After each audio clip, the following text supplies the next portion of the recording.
सिंह व साथ ही आप सभी लोक संगीत को सुनने वाले सम्मानित श्रोता बंधु को यथाउचित चरण स्पर्श प्रणाम सलाम करता हूँ।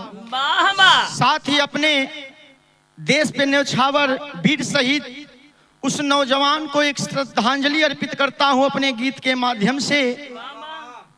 और हमारे बीच में बैठे आप रिकॉर्डिंग इंजीनियर बड़े भैया रंजीत राही जी, कवि शिरोमणि आप बिरहा व्यास श्री सूरज सिंह गुरु जी, और हमारे गार्जियन आप संतोष यादव गुरु जी, आप स्टूडियो में मौजूद हैं। मैं आपको नमन करता हूं, आशीर्वाद की इच्छा रखता हूं।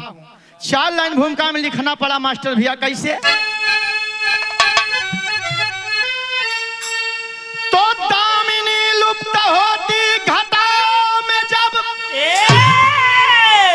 ज्योति सारे जहां को प्रकाशित करे,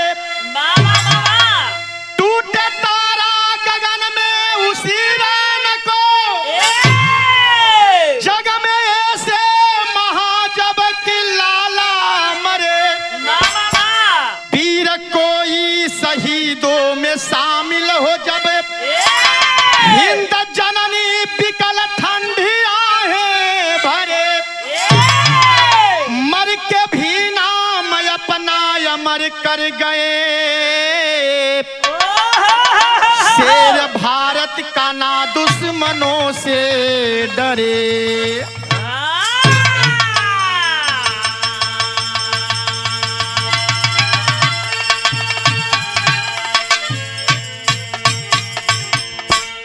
मर के भी नाम अपना अमर कर गए, शेर भारत का ना दुश्मनों से डरे। एक लाइन गजल के बानगी है मास्टर भैया, कैसे?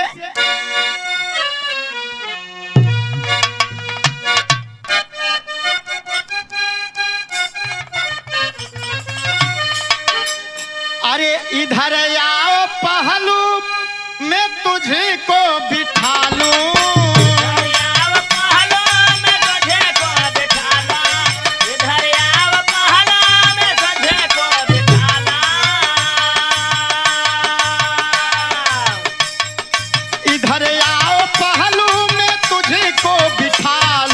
आजा मेरी रानी तुझे दुल्हन बना लूं, आजा मेरी रानी तुझे दुल्हन बना लूं, आजा मेरी रानी तुझे दुल्हन बना, आजा मेरी रानी तुझे दुल्हन बना लो, आजा मेरी रानी तुझे दुल्हन बना लो। लेकिन ये भैया बिरहा में बड़ी ऊंची बात कवि जी को लिखना पड़ा, कैसे बाबू? अरे हिम्मत ले हीरे, हिम्मत ले हीरे, अरे वतन पर चले हैं, हिम्मत ले हीरे वतन पर चले हैं, हिम्मत ले हीरे वतन पर चले हैं, हिम्मत ले हीरे वतन पर चले हैं, आग की दरिया में ये बागी सब पले हैं, आग की दरिया में ये बाग सब पले हैं, आग की दरिया में ये आग की दरिया में ये बाग सब पले हैं, आग की दरिया में ये बाग सब पले हैं। एक लाइन और लिखा के भयल, अरे वाह!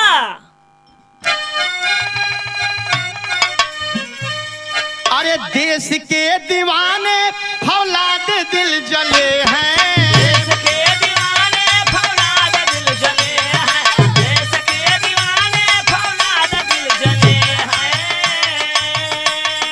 देश के दीवाने फौलाद दिल जले हैं, आग की दरिया में ये बाग सब पले हैं, आग की दरिया में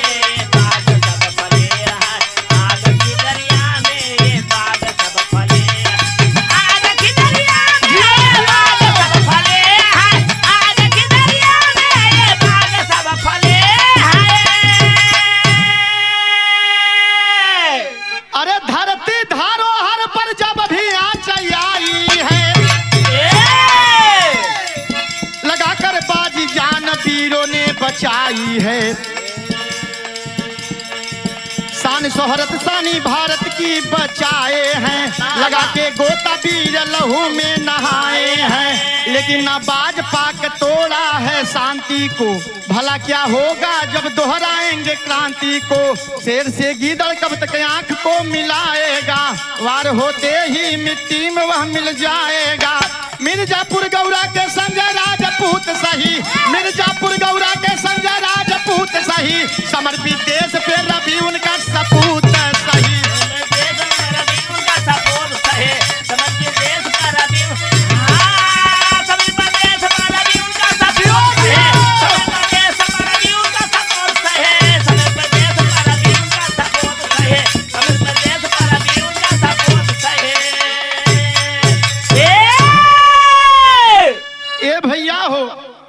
बिरहा बड़ा गवैया गौला बड़ा गवैया गावत हुआ बाबा। ये मैं कोई कांड या भी रस नहीं गा रहा। अरे वाह। मैं एक बात बताना चाहता हूँ, उस देश के प्रति मेरा प्रेम है बाबा। उस देश के वीर जवान के प्रति मैं अपने शब्दों से, अपने वाणी से, अपनी गायकी से कुछ श्रद्धा सुमन अर्पित करता हूँ।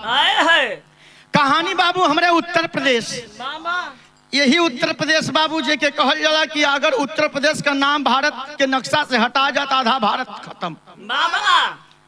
इसी उत्तर प्रदेश में एक जनपद आता है जिसका नाम मिर्जापुर बताया गया। ए भैया, वही मिर्जापुर जिला के अंदर एक जिगना थाना आता है। जिगना थाना के अंतर्गत गौरा ग्राम आता है। ए भैया, वही गौरा ग्राम के रहे वाले, गौरा गांव के रहे वाला रवि सिंह, जिनके पिता का नाम संजय सिंह बताया गया।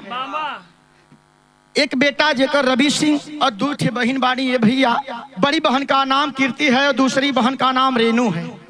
ये बाबू पिताजी भी बहुत बड़े काश्तकार नहीं थे, छोटे काश्तकार थे, खेती बाड़ी करते थे, रवि सिंह को पढ़ाते थे। बचपन से ही रवि सिंह के मन में एक लालसा थी कि मैं बड़ा होऊंगा तो देश की सेवा करूंगा। भैया हो, धीरे धीरे मेहनत रंग ली आई है। रवि सिंह पढ़ाई करता था, साथ ही साथ दौड़ करता था, तैयारी बनाता था आर्मी में जाने के लिए। ये भैया समय बीतत गए हो बाबू। अंत में 2013 में रवि सिंह को नौकरी मिल जाती है। 2013 में 13 ग्रेडिनियर राष्ट्रीय राइफल में उनकी भर्ती होती है। ये भैया भर्ती हो गए। रवि सिंह ड्यूटी पे चलन हो, ट्रेनिंग बदे एक लाइन गीत बदल गई।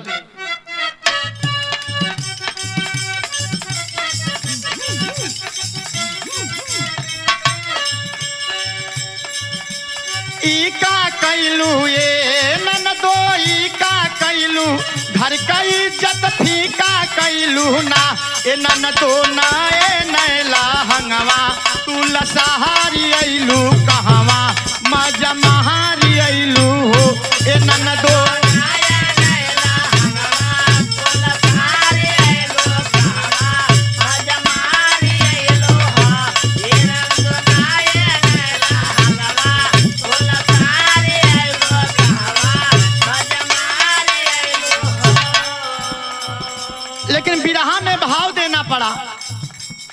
वह रवि सिंह नौजवान सीमा की तरफ चलता है ट्रेनिंग पीरियड में। तो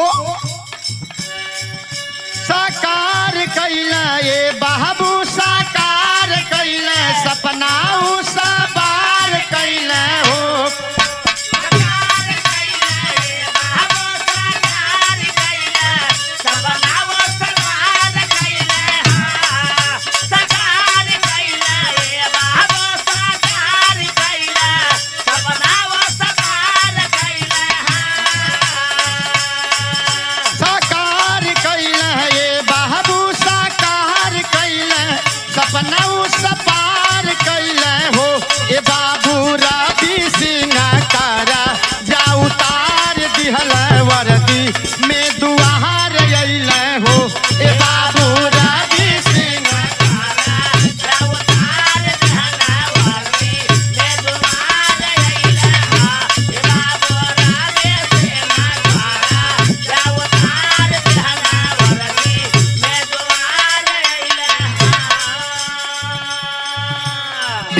संगीत को सुनने वाले बाबू लोग, भैया लोग, चचा लोग, ट्रेनिंग का समय खत्म होता है। रवि सिंह ट्रेनिंग बिता के वापस अपने घर गौरा ग्राम में आता है।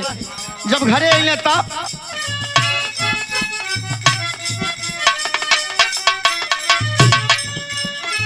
भैया देश प्रेम सेवा भगती न दूजा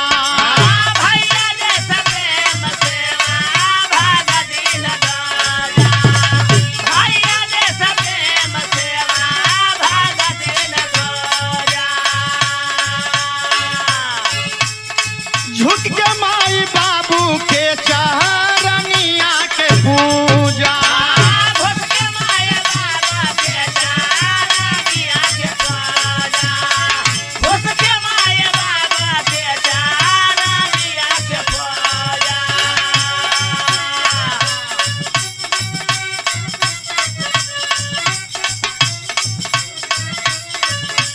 जुनून बाटे ये भैया अरे जुनून बाटे अब ही नया खून बाटे हो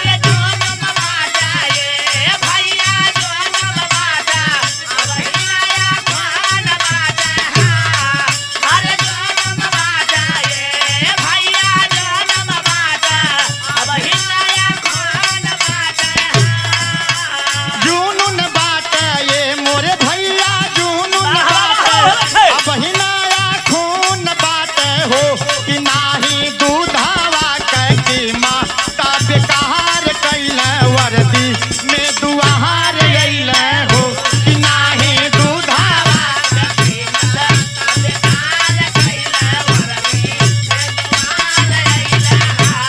बहुत अच्छे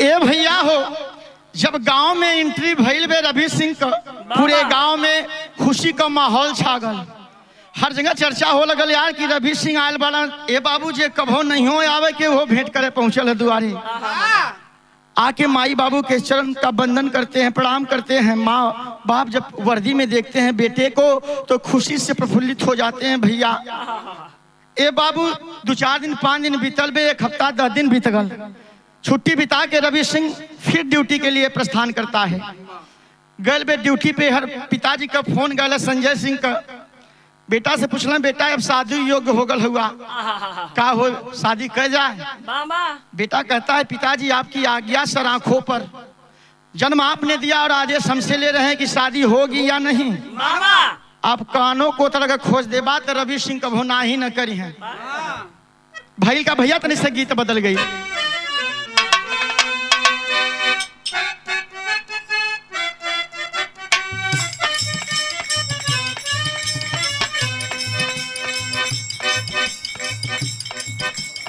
आधी रात के आके बलम जी अपन मूड बनाला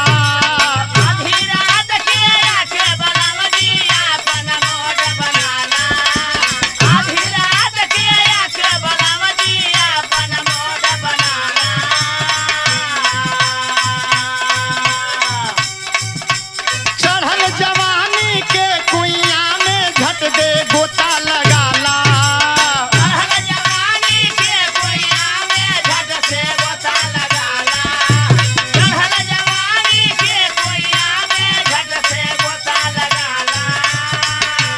आधी रात के आके बलम जी अपन मूड बनाला चढ़ल जवानी के कुइया में झट दे गोता लगाला ये राजा उठैले दरदिया पोरे पोर कोरावा में लेला राजा जी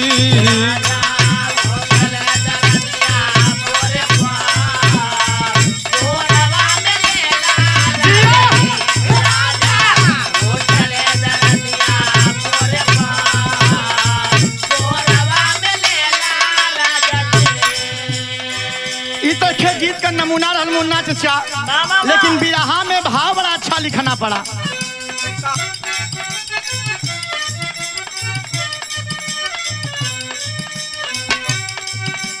संजय सिंह के द्वारा बस वही शादी दिन रखाला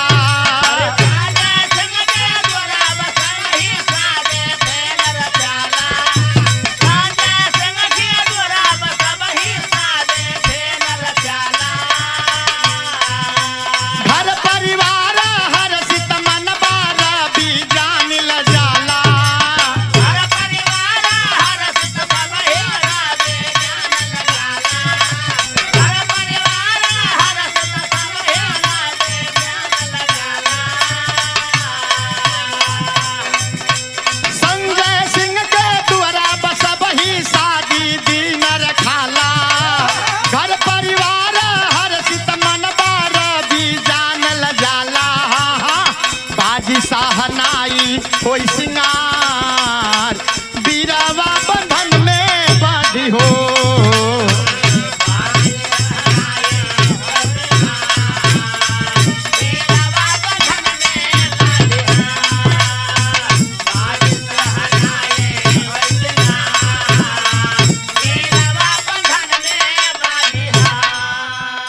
बिरहा सुनने वाले बाबू लोग, भैया लोग, चचा लोग, बेटा से पूछ के संजय सिंह एक शुभ घड़ी देख के, शुभ लगन देख के रवि सिंह के शादी तय कर दहला।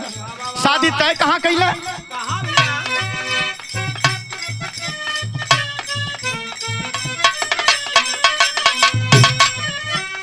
दरोगा कमलेश जी के रेखा सुकुमारी।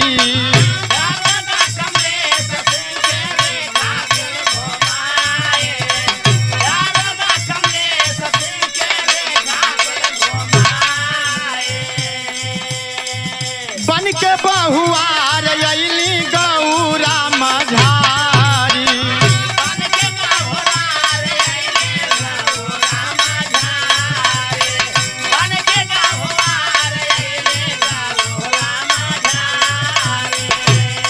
ए भैया, इलाहाबाद जनपद में शादी तय करते हैं। लड़की का नाम प्रियंका बतावल गल।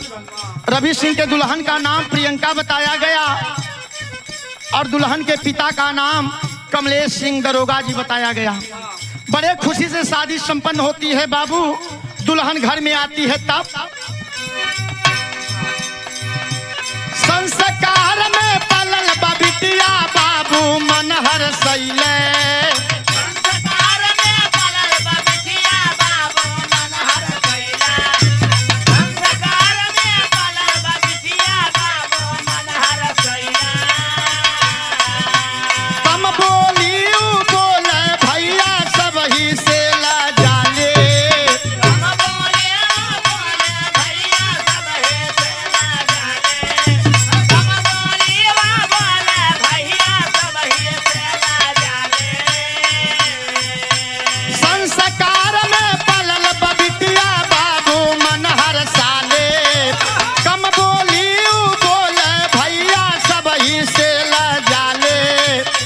सुहाग कच्छ में राबी उस बात, सुहाग कच्छ में राबी उस बात, बीरावा बंधन में बाधी हो।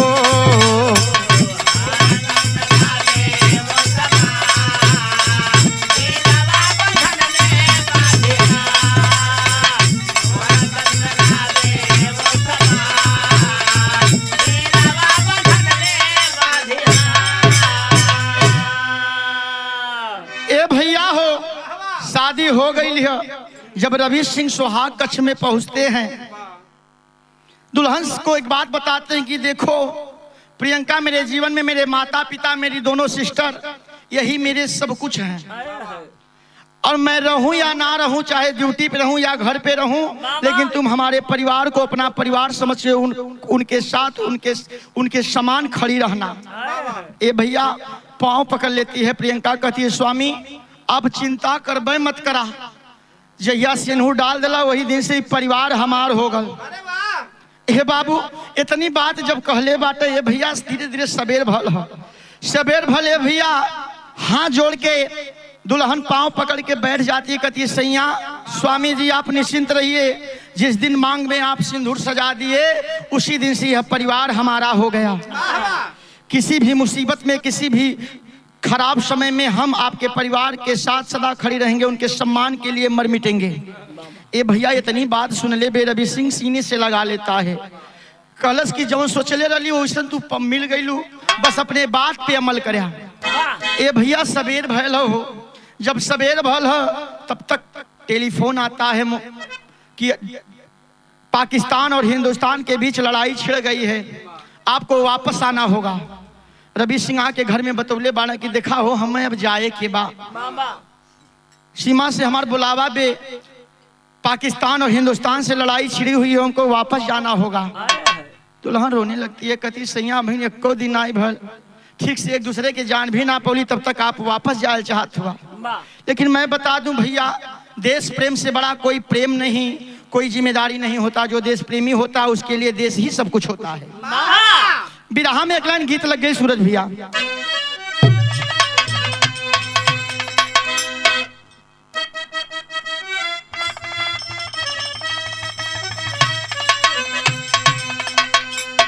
अरे हमारे पायजेब,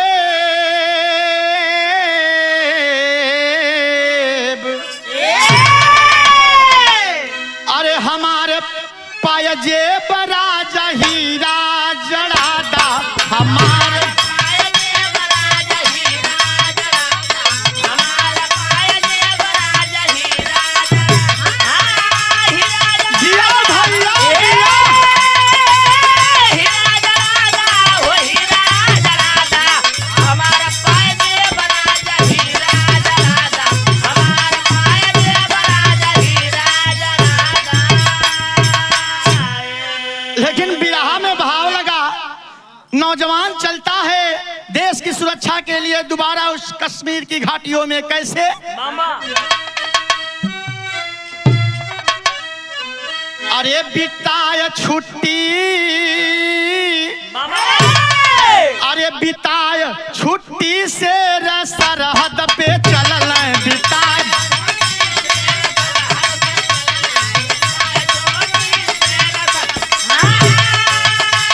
जिया बेटा जिया।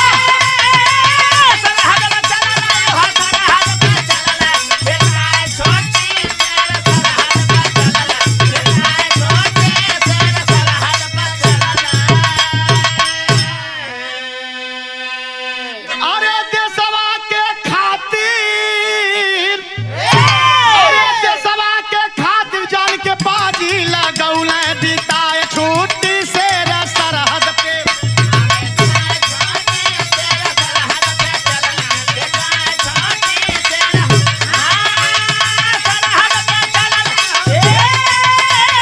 जिया जिया।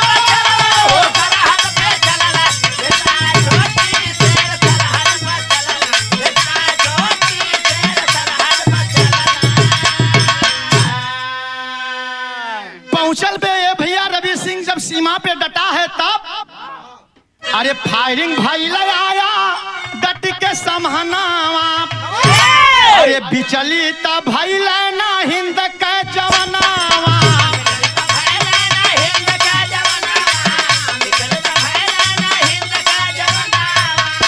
छुप छुप के वार कर पजरे ना अइले बिताए छुट्टी वीर सरहद पे गइले।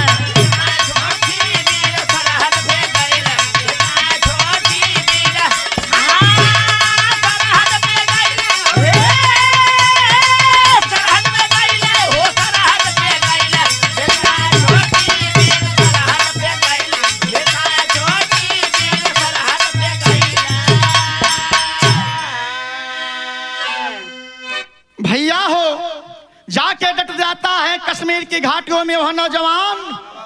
फायरिंग दोनों तरफ से चालू है।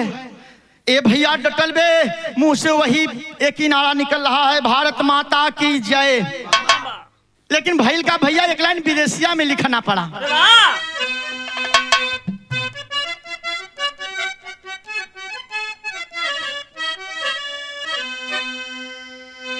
अरे मोरचा पे डटल रहला,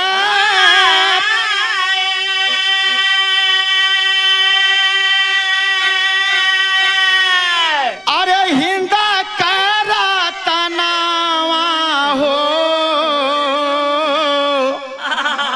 अरे चले लागल गोली धुआं धार हमरे बाबूजी। पहरा पे खड़ा पहरू बरसावे लायगिया हो। अरे कहले बटाटी धी कार हमरे बाबूजी। अरे लचकत दिया नावा,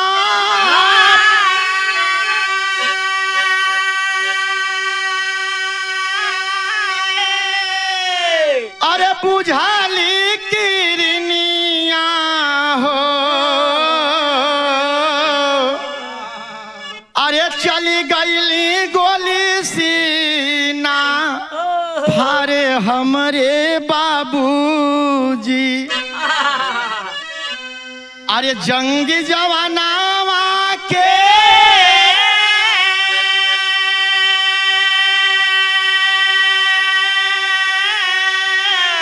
अरे जवानी का में आईली हो।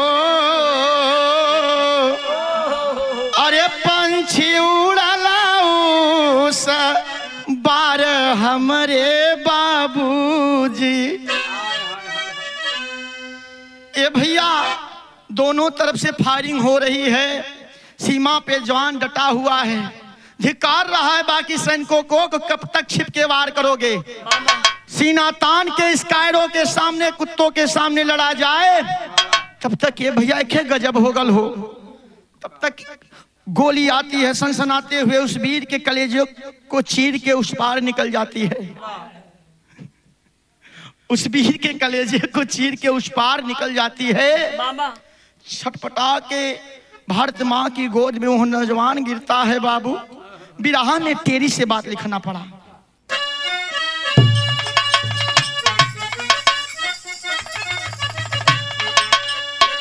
अरे राम लुटाई ना भारत कै थतिया,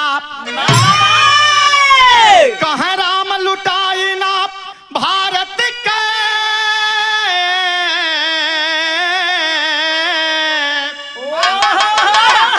लुटाई ना भारत कै थतिया। अरे जौहर जवान दे पानी में आग लगाई।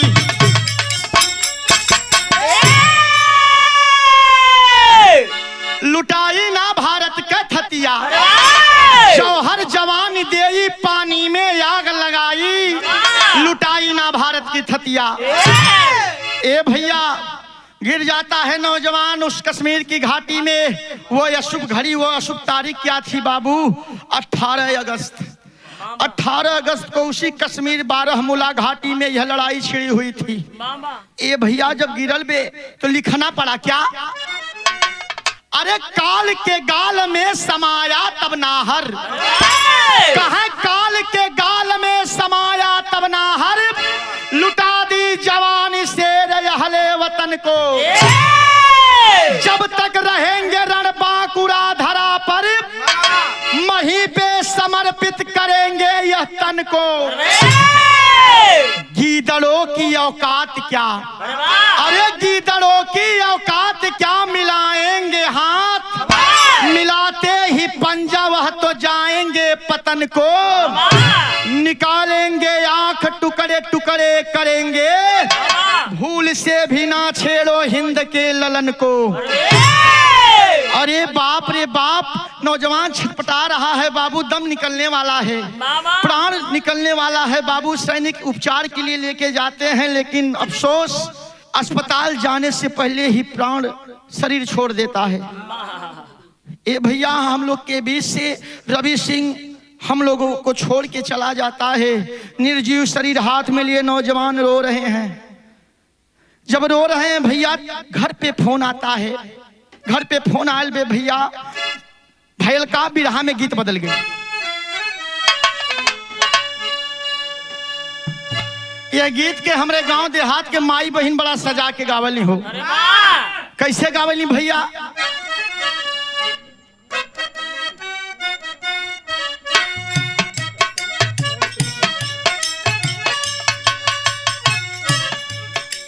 गावली माई बहन,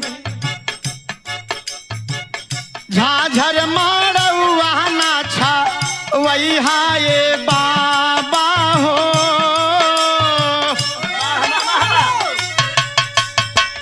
झाझर मारौआ नाछा वही हाये बाबा हो। लगी है सूरजावा के ज्योति हो।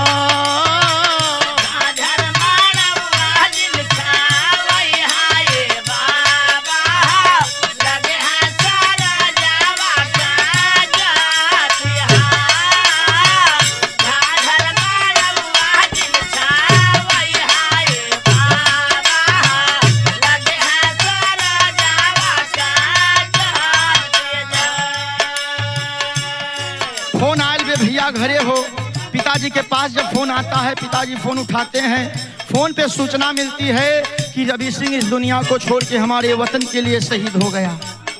ए भैया पिताजी सुन ले, 12 न मुँह से बेकार है, बंद हो गई हो, कुछ बुलाते नहीं। बुढ़िया मतारी पूछते कि आखिर केकर फोन काहे उदास हो गईला। किसी तरह से हिम्मत बना के जब माँ को बताते हैं बाबू, माँ पछाड़ा खा के बीच आंगन में गिर जाती है। गिर के बात कहती है, क्या कहती है भैया?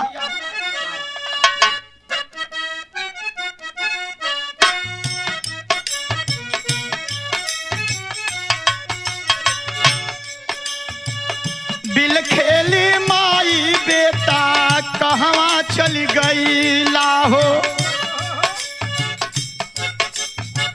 बिल खेली माई बेटा कहवा चल गई लाहो, हमरा के दिहला बिसराई हो।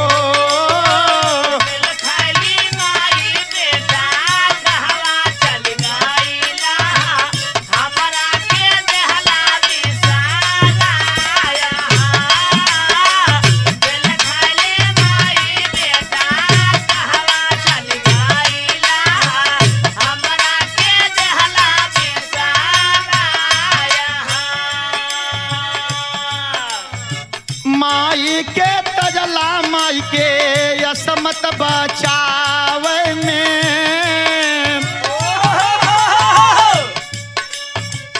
माई के तजला माई के असमत बचावे में, कहवा तू गई लाहे राई हो।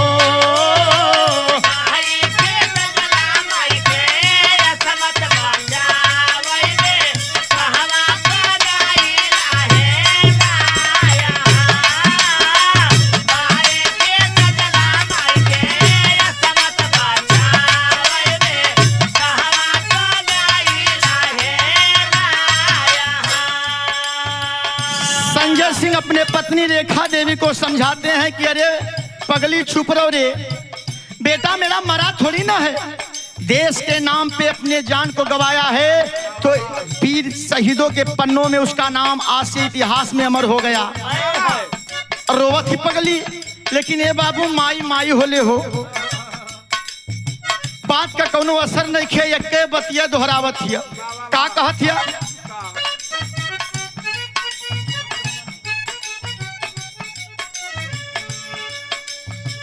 एक ही सहारा रहला बाबूजी के बहिया के,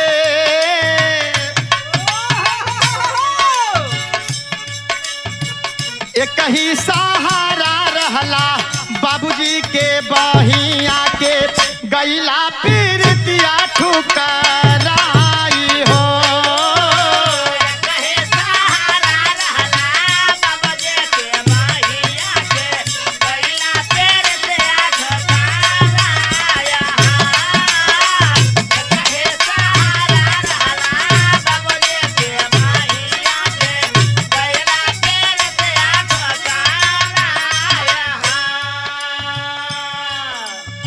घेरले अनहरिया बाबू लौकना किरनिया बाबू, घेरले अनहरिया लौक कहिना किरनिया हो, दुखवा न कहले ओ राई हो।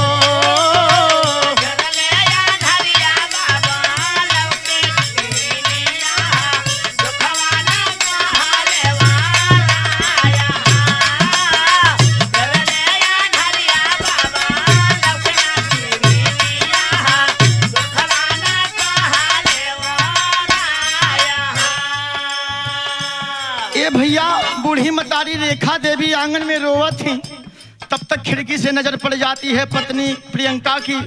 अरे अम्मा रोवत काहे हैं? दौड़ते हुए आती है, बाबू भर अखबार में पकड़ के पूछती है, माँ रो क्यों रही हो? बूढ़ी माई का बतावे, खाली एक बात बतियावत थी कि रवि हमार कहाँ गईला हो। कहती है, क्या कहती है भैया? गीत बदल गई है।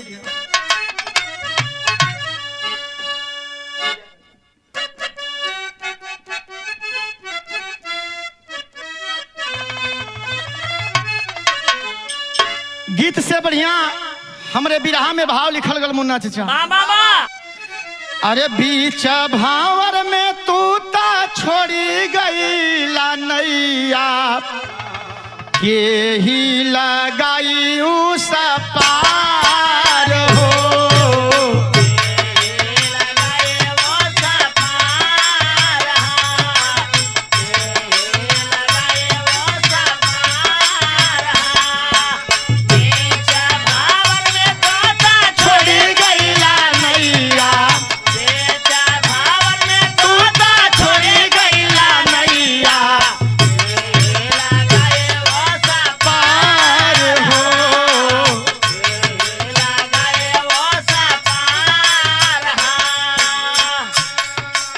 दुल्हन रो रही है सासू माँ को पकड़ के, अरे बाप रे बाप, अभी शादी के कुछ ही दिन बीते थे, कुछ ही साल बीते थे, ये छोड़ के हम पर आ गई, अपने जीवन के करे सहारे रही स्वामी।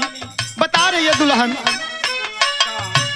जीवन के साथी तू पीरितिया के तोड़ला, जीवन के साथी तू पीरितिया के तोड़ला, तिरंगा तू ओढ़ला ओ हार हो।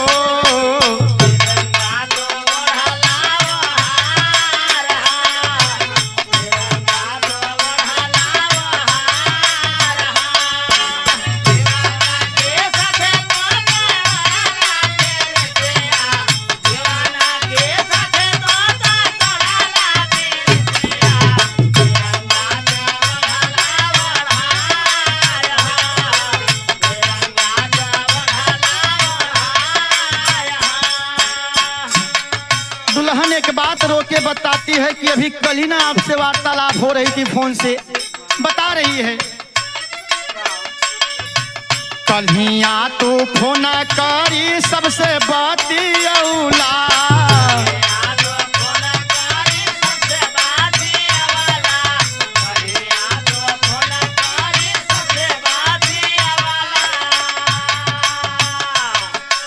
निशाना पे जाए के बतिया सुनवाला,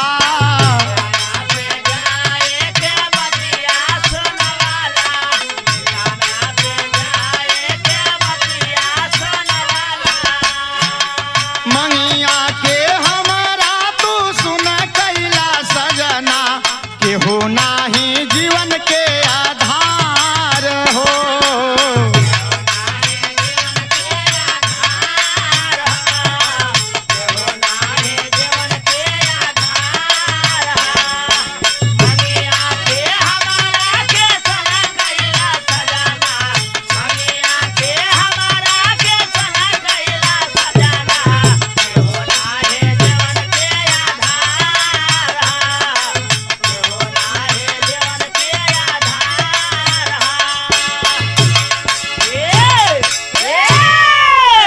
ए भैया दुल्हन रो रही है, गांवपुर देहात मोहल्ला जे भी नात रिश्तेदार बे सब जुटल बे, बाबू सब संतावना दे रहा है कि क्यों रोती हो पगली, रवि सिंह मरा थोड़ी न है, आज भी वह जिंदा है और सदैव जिंदा रहेगा।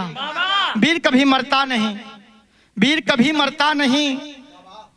पिताजी संजय सिंह दरवाजे पे बैठे हुए हैं, लोगों से कह रहे हैं कि मेरे पास अगर एक और बेटा होता तो मैं उसे भी फौज में भर्ती करा देता, और हो सकेगा सरकार तक मेरी आवाज पहुंचती हो तो अगर मैं उस लायक हूं तो मुझे ही ले जाके सीमा पे तैनात कर दे, मैं लड़ने के लिए तैयार हूं।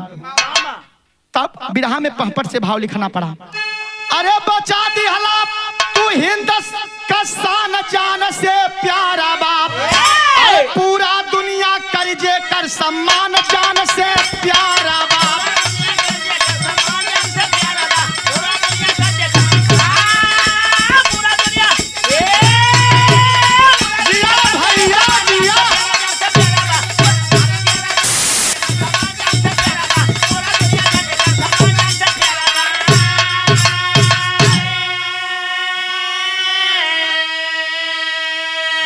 अरे फक्र से छाती चौड़ी भैली तो पे बाट नाज हो, सजल नयन में श्रद्धांजलि देला अरे सकल समाज हो, अरे आके गोदिया बढ़ा गईला तू मान जान से प्यारा बाप, पूरा कर सम्मान जान से प्यारा बा।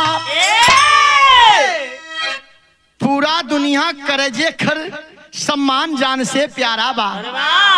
अल्लाह में प्रमाण लगा भैया, कश्मीर की घाटियों से उस वीर शहीद रवि सिंह की लाश चलती है मिर्जापुर के लिए तब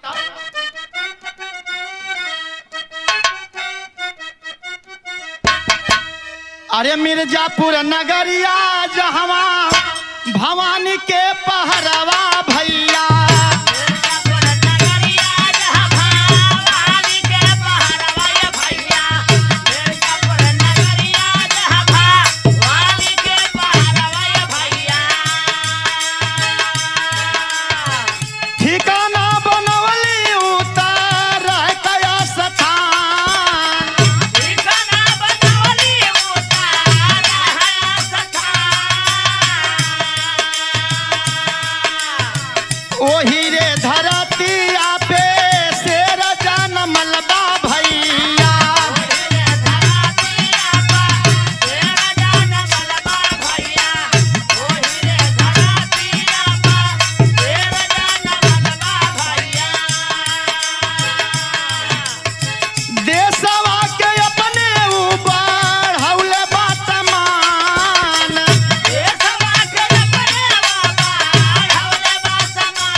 मोदी योगी अखिलेश कार, मोदी योगी अखिलेश कार मिल के न मनवा बाबू।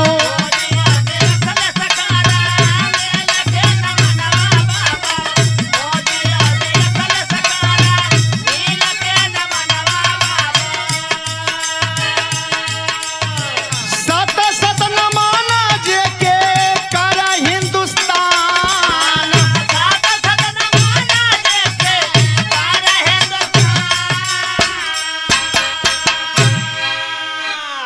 ए भैया वो बारामूला कश्मीर की घाटी से लाश जब मिर्जापुर ग्राम गौरा में आती है, हमारे देश के वर्तमान प्रधानमंत्री मुख्यमंत्री और पूर्व मुख्यमंत्री आप अखिलेश जी जाके उस वीर का सम्मान करते हैं। लाश बनारस बाबतपुर हवाई अड्डे से होते हुए रामलीला मैदान मिर्जापुर में रखी जाती है, जिसे देखने के लिए सैकड़ों हजारों की भीड़ उमड़ती है। तो लिखना पड़ा कवि जी को एक लाइन आखिरी लगा भैया, कैसे?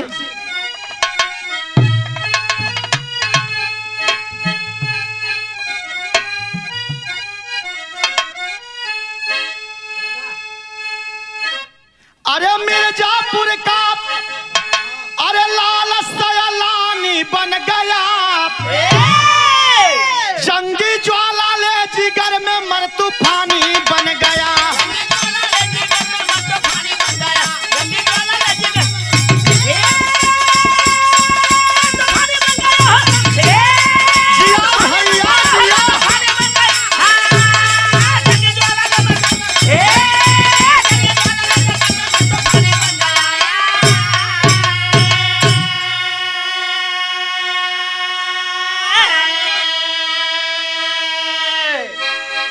जंगी ज्वाला ले जिगर में मर तूफानी बन गया।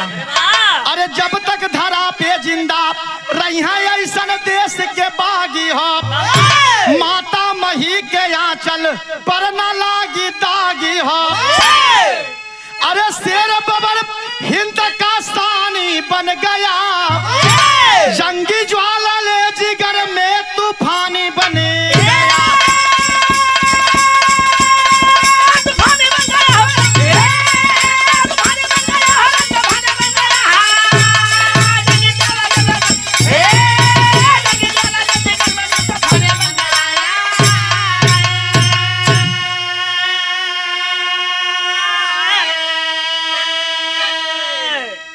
शेर बबर हिंद का शानी बन गया, जंगी ज्वाला ले जिगर में तूफानी बन गया। गीत के आखिरी भाव में लिखना पड़ा, कौने घराने से आई भैया? गुरु बिहारी गुरपत्तू जी गए पर चमफहराई, सूरज अर्पित सिंह की लाली रखा शारदा माई। अरे लुटाई ना भारत की थतिया, सामने लड़के दुश्मन पार कबौना